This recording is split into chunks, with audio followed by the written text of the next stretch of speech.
Okay, hopefully you've had a chance to try graphing this on your own.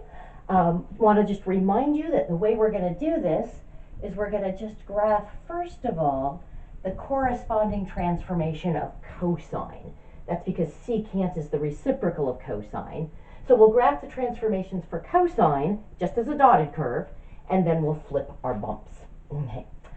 All right, remember anything that we do to x before we plug into cosine is going to change things horizontally.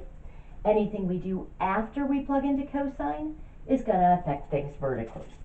So let's just take a look at the vertical transformations. First of all, I know cosine would start out with a high value of 1, middle value of 0, and a low value of -1. Okay.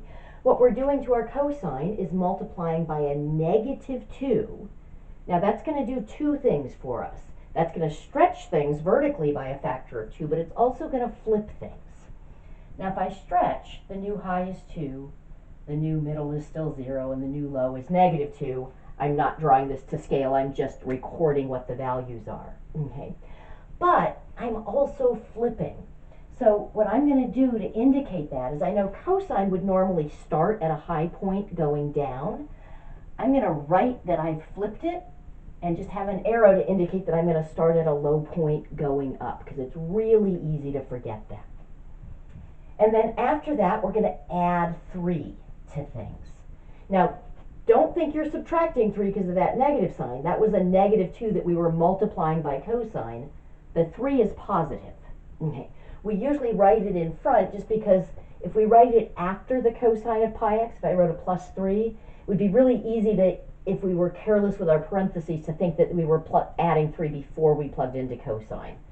Okay, so 2 plus 3 is 5, 0 plus 3 is 3, -2 plus 3 is 1.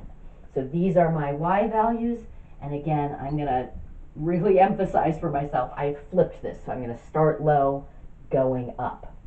Okay, for the horizontal transformations, I know that cosine does its thing as the input goes from 0 to 2 pi. That's going to cover one period of my graph. So I'm just going to divide through by pi. So that means x is going to be between 0 and 2. So the new period that I have is 2 minus 0, ending point minus starting point, which is just 2. I always like to write that I'm actually doing this subtraction so that I don't get in the habit of thinking it's just the ending point, because it's not always going to be that my starting point is 0. Okay. That means the new increment is a quarter of 2, which is just 2/4, or 1/2. So basically, we're going to, on our x-axis, start at 0, and we're going to count by 1/2. So 1/2, 2 halves, which would be 1, 3 halves, 4 halves, which is just 2. That's going to be the x values that I would want to draw in. Okay. So I'm going to erase this work here so I've got a little bit more work, or more room on the board. Here to draw things. In fact, I think I'm going to just bump this up so that I've got a little bit more room overall. So we said 1/2, 1, 3 halves, and 2. Now the y values that I care about are 1, 3, and 5. I like to draw in dotted lines at those heights because that just helps to keep me on track here. And then I'm going to look over here. We were starting at a low value going up. So at 0 we'll be at 1. At 1/2 we'll be at 3. At 1 we're at 5. At 3 halves we're back at 3. And at 2 we're back at 1. So I can draw this now as a dotted curve. And now that's going to help me in drawing secant.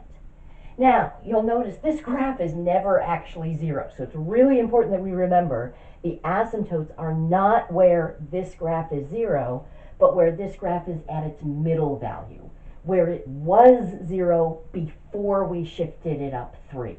Okay. And I know the rule is that I'm supposed to start and end at an asymptote. So I don't really want to start at 0. So I think I'm just going to extend this. The next middle point would be at -1/2. And if I start there, I don't need that last bit. So I'm going to go from -1/2 to 3/2. The other option would be I could have gone from 1/2 to 5/2 if I preferred. I kind of like including the y-axis though, because it's kind of nice to have the y-intercept. Okay, so I'm going to draw in my asymptotes. So they're at -1/2, 1/2, and 3/2, and then I can flip the bumps. And you'll notice, because we had flipped cosine, we're now starting with a negative bump and then going to a positive bump. So there's my graph of this transformation of secant. I believe we've got one more thing to look at in this section, and that's going to be, if we have a graph, can we figure out what the equation is of the function whose graph we're looking at? Okay, so we'll take a look at that next.